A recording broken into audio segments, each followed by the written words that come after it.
climate change is only one symptom of a fundamental dysfunction between the human enterprise, if we can call it that, and the way the ecosphere operates. So in one sense, it's good that climate change has become a focus of interest. In another, it tends to distract us from attention to such things as energy supply, from such things as the increasing contamination of our food supplies by all sorts of chemical contaminants. I think it's shifting attention away from the deteriorating soil problem, and so on. All of these are similarly symptoms of an overall dysfunctional relationship between human society, particularly techno-industrial society, and the ecosphere. So we shouldn't spend so much attention on climate change alone. We should recognize it for what it is, a symptom that indeed needs attention, but it's only one of many problems that together constitute I think, a serious ecological dysfunction between the way human beings think and operate in the world and the way the ecosphere operates, by quite different principles. Current relationship between humankind and the environment has been described as an element of Cartesian dualism, which of course dates from the Renaissance. The idea that humankind is somehow separate from the rest of nature. Descartes divided the world, in fact, into res mensa, the realm of the mind, which was reserved for God and humanity, and the res extensa, which was the external world, the rest of the world. And that has kind of infiltrated all of our disciplines in the educational system and the way we generally think about society. Now, this has deeper roots way back in Greek philosophy, but we don't have to go there.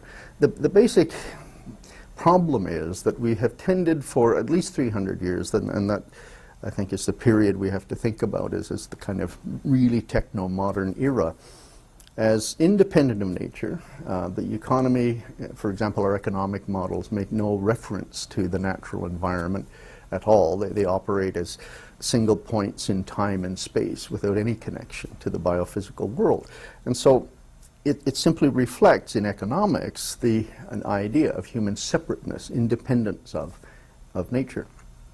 But the same is true even in ecology, my own discipline.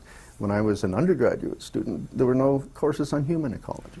We just don't study human beings, even today, for the most part, in ecology departments as part of the natural system.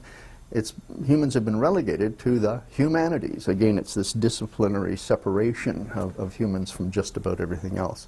So it's only been in the last couple of decades that you could really look at, say, systems ecology and see human beings as part of the overall thing. So certainly, one of the fundamental philosophical problems that has led to our problem, our overall ecological dysfunction, is this mental model of ourselves as somehow separate, apart, independent of, and not dependent on nature. And in the modern era, it's expressed in such things as the principle of near-perfect substitution, again, derived largely from techno-optimism and economic rationale that suggests that humans are just so clever that if the market works properly and prices give the right signals, then we can find substitutes for any product or service provided by nature. So why be concerned about environmental decay if human technology is capable of replacing that? And certainly there's lots of evidence in short-term, relatively trivial situations where, in fact, we've been successful through technology in warding off the immediate problems of environmental decay. The point is, can you continue that kind of thing forever? Are we totally confident in our ability to replace all the goods and services of nature? And I think we cannot. Try to replace a stable climate through any kind of technological device, and I'm afraid you'd be frustrated. Because it's far more complex than we can understand. Yeah, and I think you've really put your finger on one of the trends that's been happening here. As we've been able to solve relatively trivial problems in relatively confined spaces, say, we've been able to grow. In other words, what's happened here is that through such things as globalization, places that would have been restrained or constrained in their growth and development by the lack of local resources, they can now import what they want from anywhere else. So if this is happening all over the world, you're seeing each region, each locale, rising way beyond its own local carrying capacity. But in so doing, it becomes more and more dependent on resources or ecological services provided either in the global commons or by other countries. And what this means is that the whole world is simultaneously becoming bigger, in a sense, more complex, in a sense, well, in reality, and therefore far more unpredictable in the number of potential problems and interactions that can occur between the whole of the human enterprise and nature. So we've reached the point where the overall scope or scale of the human system is approaching, and indeed in many dimensions exceeding that of the rest of nature.